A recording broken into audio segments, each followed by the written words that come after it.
झारखंड के सरकारी खजाने में सेंधमारी यानी ट्रेजरी घोटाले की जांच में आखिरकार इन्फोर्समेंट डायरेक्टोरेट यानी ईडी की एंट्री हो गई।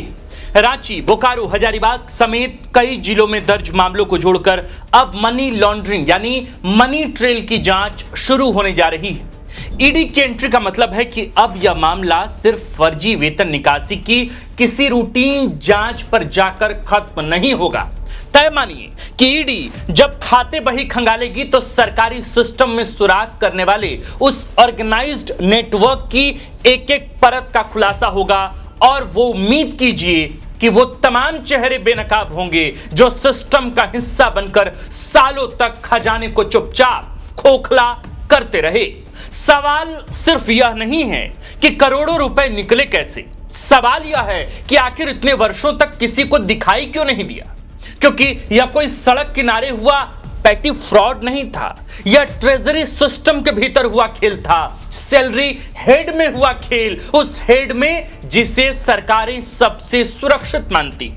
सोचिए, रिटायर्ड कर्मियों की जन्मतिथि बदली गई, डेड रिकॉर्ड्स रिवाइव किए गए, खाता नंबर बदले गए, ओटीपी वेरीफाइड हुए और सरकारी खजाने से करोड़ों रुपए निकलते रहे। मतलब यह कोई गलती नहीं थी, यह एक डिजाइंड मैकेनिज्म था, एक ऐसा मैकेनिज्म जो सिस्टम के भीतर बैठकर सिस्टम को ही खा रहा था। यह खेल दरअसल एक जिले तक सीमित नहीं दिख रहा। बोकारो, हजारीबाग, रांची, रामगढ़, चाईबासा, देवघर, पलामू और भी न जाने कितने कितने जिलों तक। और अब सबसे बड़ा सवाल मानो यही है कि क्या यह सिर्फ क्लर्क्स और अकाउंटेंट्स का खेल था, क्योंकि अभी तक गिरफ्तारी किनकी हुई है? लेखापाल, सिपाही, अकाउंटेंट और सहयोगियों की। लेकिन जिन जिलों में यह खेल हुआ उन जिलों के डीडीओ क्या कर रहे थे? एसपी कहां मशरूफ थे?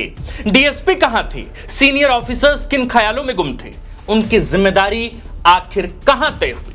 ऐसे में इसे सिर्फ ट्रेजरी फ्रॉड नहीं बल्कि सिस्टमैटिक लूट माना जा रहा है। कई लोग तो इसे चारा घोटाला से भी बड़ा स्कैम बता रहे हैं, लेकिन इस घोटाले की सबसे खतरनाक बात कुछ और है। यह स्कैम हमें यह बताता है कि डिजिटल गवर्नेंस का चमकदार मॉडल भी कितनी आसानी से ध्वस्त किया जा सकता है। सॉफ्टवेयर मौजूद था, पोर्टल मौजूद था, ऑडिट मैकेनिज्म मौजूद था, लेकिन अगर सिस्टम चलाने वाले लोग कॉम्प्रोमाइज्ड हो जाएं तो टेक्नोलॉजी करप्शन को रोकती नहीं बल्कि उसे और सोफिस्टिकेटेड बना देती। अब ईडी की एंट्री के बाद पहली बार यह उम्मीद बनी है कि जांच सिर्फ छोटे कर्मचारियों तक सीमित या महदूद नहीं रहेगी, क्योंकि ईडी सिर्फ यह नहीं पूछती कि पैसा किसने निकाला, वह यह भी पूछती है कि पैसा गया कहां, किसके अकाउंट में गया, किसने ऑथराइज किया, किसने आंख बंद की और किसने सिस्टम को यूज नहीं बल्कि अब्यूज किया। यह मामला अब सीआईडी और एसआईटी जांच तक सीमित नहीं रहा, अब यह मनी लॉन्ड्रिंग एंगल में बदल चुका है। सवाल यह नहीं है कि घोटाला हुआ या नहीं, सवाल तो यह है कि क्या झारखंड का ट्रेजरी सिस्टम सालों तक कैप्चर हो चुका था। नमस्कार, प्रणाम, जोहार स्वीकार कीजिए। हमारा नाम आकाश आनंद है और आज की इस वीडियो में हम घोटाले की अब तक की जांच में सामने आए तथ्यों, तौर तरीकों और खड़े हुए सवालों की पड़ताल की कोशिश करेंगे।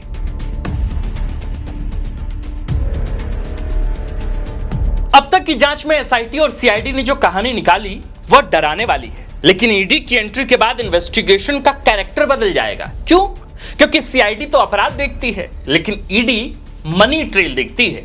यानी अब फोकस होगा कि किसके खाते में पैसा गया, किन खातों का इस्तेमाल हुआ, खातों में जो रकम गई उसे कहां प्रॉपर्टी खरीदी गई, किस रिश्तेदार के नाम जमीन ली गई, किस ऑफिसर ने सस्पिशियस ट्रांजैक्शन के बाद पैसा लौटा दिया।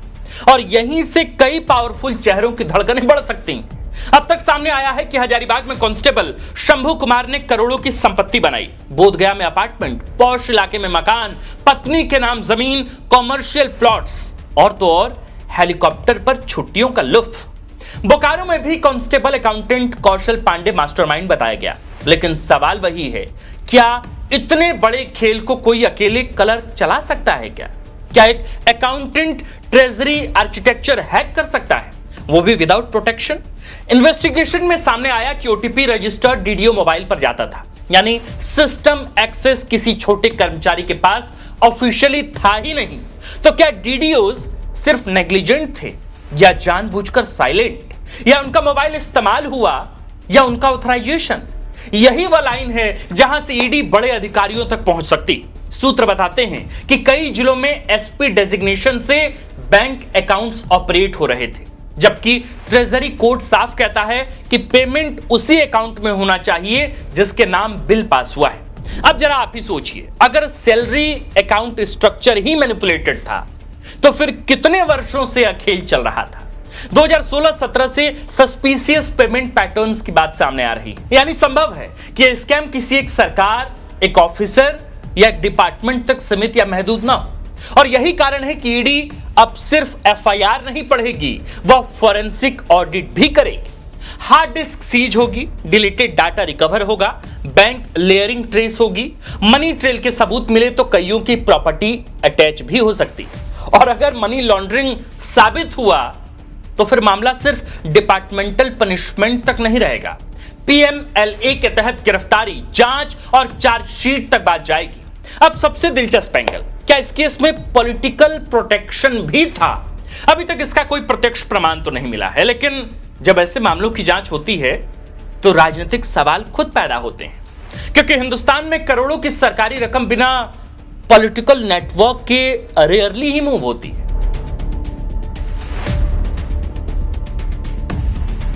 मेरे प्रिय सुधी दर्शकों, यह सिर्फ एक करप्शन स्टोरी नहीं है, यह गवर्नेंस कोलैप्स की कहानी है। सोचिए, एक रिटायर्ड कर्मचारी पेंशन भी ले रहा था और दूसरी तरफ उसके नाम सैलरी भी निकल रही थी। मतलब डाटाबेस में मैनिपुलेशन हुआ, बर्थ डेट बदली गई, मास्टर लॉगिन इस्तेमाल हुआ, ओटीपी आया, बैंक अकाउंट बदला गया और किसी को पता तक नहीं चला। क्या यह सब पॉसिबल लगता है आपको? या तो सिस्टम पूरी तरह इनकॉम्पिटेंट था, या सिस्टम के भीतर लोग शामिल थे, और यही सबसे बेचैन और हैरान करने वाली सच्चाई।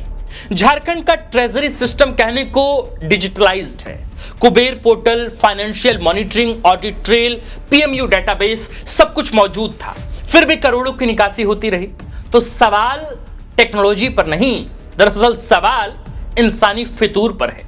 जांच में सामने आया कि कई DSP level officers DDO power संभालते थे, वे पॉलिसी में बिजी रहते थे, लेखापाल डॉक्यूमेंट्स लाता था और सर साइन कर दीजिए कल्चर चलता रहता था। यही गवर्नेंस मरती है। Blind trust, no verification, no audit discipline, no accountability. दरअसल यह स्कैम सिर्फ पैसों की चोरी नहीं, यह एडमिनिस्ट्रेटिव कल्चर की पोल है, जहां ऑफिसर साइन करता है बिना पढ़े लिखे, ओटीपी शेयर होता है बिना सोचे समझे, मोबाइल अकाउंटेंट को दे दिया जाता है विदाउट प्रोटोकॉल। जरा सोचिए, अगर ट्रेजरी ओटीपी कल्चर इतना कैजुअल था तो फिर राज्य की फाइनेंशियल सिक्योरिटी किस भरोसे चल रही थी? और सबसे गंभीर बात, कई जगह रिकॉर्ड्स डिलीट मिले हैं, डाटा टेम्पर हुआ है, फाइल मिसिंग मिली है।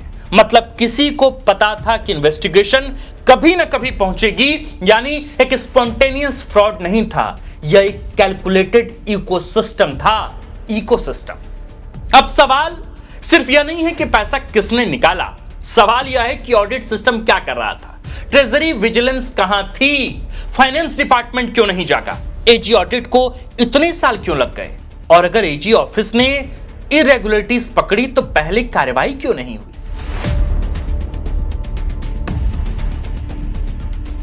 दरअसल अब तक की जांच में जो फिगर्स, जो नंबर्स, जो डाटा सामने आए हैं वो बहुत हैरान करने वाले हैं, बहुत चौंकाने वाले हैं। हजारीबाग से लगभग 31 करोड़ रुपए की अवैध निकासी, बोकारो से करीब 11 करोड़, रांची में पशुपालन विभाग से लगभग 2 करोड़ 94 लाख रुपए, रामगढ़, चाईबासा, देवघर और कई जिलों में संदिग्ध ट्रांजैक्शंस। अब तक 12 से ज्यादा गिरफ्तारियां हो चुकी हैं दर्शकों। हजारीबाग में शंभू कुमार, रजनीश कुमार सिंह, धीरेन्द्र सिंह, खुशबू सिंह, काजल कुमारी। बोकारो में भी कौशल कुमार पांडे, सतीश कुमार सिंह और काजल मंडल को गिरफ्तार किया गया है। रांची में मुनिंद्र कुमार की गिरफ्तारी हुई है, लेकिन ध्यान दीजिए, अब तक नैरेटिव तो यही है कि क्लर्कियल फ्रॉड हुआ है, पर क्या 100 करोड़ से भी ज्यादा का खेल सिर्फ क्लर्कियल फ्रॉड हो सकता है क्या? यही वजह है कि अब पूरा फोकस डीडीओ चैन पर जा रहा है, क्योंकि ओटीपी वहीं गया, ऑथराइजेशन वहीं था और फाइनेंशियल कंट्रोल भी वहीं था। हाई लेवल कमेटी पिछले 7 वर्षों के रिकॉर्ड्स खंगाल रही है। 2016-17 से 2026 तक की फाइनेंशियल ट्रेल देखी जा रही है और अगर 12 ट्रेजरीज तक इरेगुलरिटीज कंफर्म हुई तो यह मामला झारखंड के इतिहास का सबसे बड़ा इंस्टीट्यूशनल फाइनेंशियल स्कैम बन सकता है। स्कैम। यहां एक और महत्वपूर्ण बात है, इस स्कैम ने यह तो साबित कर दिया है कि डिजिटल सिस्टम अपने आप में करप्शन खत्म नहीं करता। अगर सिस्टम ऑपरेट करने वाले कॉम्प्रोमाइज्ड हों तो सॉफ्टवेयर सिर्फ करप्शन को मॉडर्न बना देता है। आज झारखंड में सबसे बड़ा सवाल यह नहीं है कि कितने करोड़ गए, सबसे बड़ा सवाल तो यही है कि क्या सरकार उन लोगों तक पहुंचेगी जो विजिबल एक्यूज्ड नहीं बल्कि इनविजिबल प्रोटेक्टर थे। क्योंकि हिंदुस्तान में हर बड़े घोटाले के दो किरदार होते हैं, एक जो पैसा निकालता है और दूसरा जो आंख बंद करता है, और कई बार दूसरा किरदार ज्यादा ताकतवर होता है। अब ईडी की एंट्री के बाद उम्मीद है कि जांच बॉटम टू टॉप जाएगी, सिर्फ क्लर्क्स तक नहीं रुकेगी, सिर्फ सस्पेंड ट्रांसफर पर मामला खत्म नहीं होगी। क्योंकि अगर इस बार भी सिर्फ छोटे लोग जेल गए और बड़े लोग फाइलों के पीछे छिप गए तो फिर यह सिर्फ ट्रेजरी स्कैम नहीं रहेगा, यह जनता के भरोसे की हत्या कहलाएगी। हत्या। तो मेरे प्रिय सुधी दर्शकों, झारखंड के बहुचर्चित ट्रेजरी स्कैम में अब ईडी की भी एंट्री हो गई है। एसीआईआर दर्ज करने के बाद अब ईडी इस पूरे मामले में हस्तक्षेप करने जा रही है और सवाल सबसे बड़ा यही है कि क्या ईडी की एंट्री के बाद बॉटम टू टॉप सब लोग हिलेंगे, पूरा सिस्टम हिल जाएगा। क्योंकि यह फ्रॉड 100 करोड़ से भी ऊपर का फ्रॉड है। हमने पुरजोर कोशिश की कि तथ्यों के साथ, तर्कों के साथ और बहुत ही आसान भाषा में आपको पूरा माजरा समझा दें। हमने कोशिश तो कर दी है, आप कितना समझ पाए, आप इस पूरे मुद्दे पर क्या सोचते हैं, ईडी की एंट्री को लेकर आप क्या सोचते हैं, हमें जरा कमेंट कर बताइए। बाकी आप देखते रहिए द फोर्थ पिलर। हमारा नाम आकाश आनंद है, कैमरे के पीछे हैं विकी और इस कंटेंट को, रिसर्च स्क्रिप्ट को लिखा है झारखंड के वरिष्ठ पत्रकार व रांची प्रेस क्लब के प्रेसिडेंट शंभुनाथ चौधरी सर ने। शुक्रिया।